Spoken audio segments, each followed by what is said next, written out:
Well, the overwhelming recommendation for reducing cancer risk and progression is that we need to eat a diet that is mainly plant-based. And what that means is fruits and vegetables. Eating a good balance of a variety of different fruits and vegetables for around 2 cups of vegetables per day and 1.5 cups of fruit. And interestingly, we used to group these as one category and say total fruits and vegetables, and we used to say amount of servings.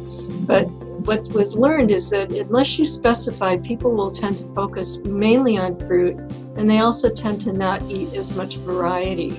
Not only variety in the diet, but variety across different fruits and vegetables. And also in terms of recommending amounts, it used to be that we'd use the word servings, and that's confusing for people because they don't visualize very accurately what we mean when we talk about servings. So now when we recommend the amount of vegetables and fruits to eat during the day, we actually refer to cup sizes so that people have an idea. As I said, 2 cups of vegetables, 1.5 cups of fruit each day. And in people who are bigger and have higher caloric requirements, they actually can go up to higher amounts of vegetables and fruits in the diet. This is the intersection where food science is really critical in interpreting the data. Vegetables and fruits are particularly high in what are described as biologically active compounds. What's in them includes not just nutrients, but also a lot of different constituents in the plant food that we know from basic science studies, from cell culture studies and animal studies, that they can have an effect on cell growth regulation.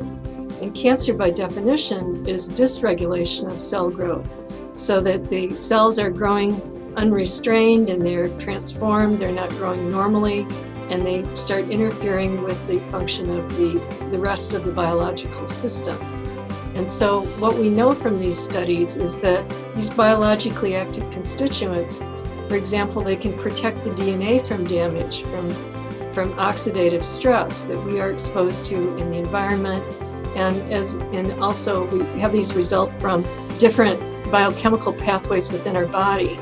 There are also effects on how well cells actually can regulate their growth and what's called differentiation, that they become the cells that they were destined to be actually functioning in some organ or tissue. And also, interestingly, they can have an effect on different hormones that is critical in those hormone-related cancers, like breast cancer and prostate cancer, and even colon cancer is in that category. And so having effects on hormones means that it can stimulate whether or not those cells that have already transformed or begun to go down the road toward being cancer cells can get turned around and become more normal. We are starting to see some modest benefits of fruit and vegetable consumption for very specific types of cancers. For example, for estrogen receptor negative breast cancer, when we put together the data from many large prospective studies that included about 1 million women, we have seen that there's a modest reduction in estrogen receptor negative breast cancer, but not estrogen receptor positive breast cancer. So when we combined all breast cancers, we really didn't see much relationship. We had to get down to the specific type of breast cancer to see evidence of benefit for higher fruits and vegetables. Also, in our long-term epidemiologic studies, I think it's possible that we'll be able to give more specific advice. For example, we've said eat more fruits and vegetables.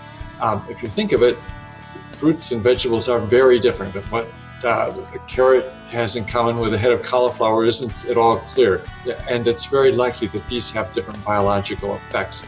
So digging down more deeply to look at specific fruits and specific vegetables, I think will be an important part of our research, and ultimately, I think probably enable us to give better and more focused advice to the general public.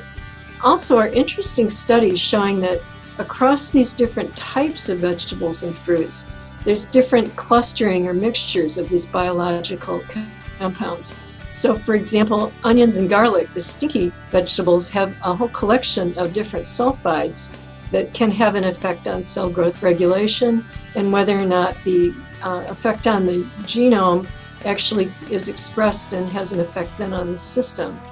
And it's interesting because what this means is that even if someone has other high risk factors, if they're a smoker or were a smoker in the past, or they live in a polluted area, or if they have a genetic tendency because of some inherited genetic problems, that if they eat these kinds of foods because of these ingredients, they can actually reduce their risk for the cancer actually developing in them. Even in women, for example, who have the highest lethal change in genetics, which makes it more likely that they'll get breast cancer, if they keep their weight under control and choose this more plant-based healthy diet, that in spite of their genetic increased risk, they will perhaps not get the cancer.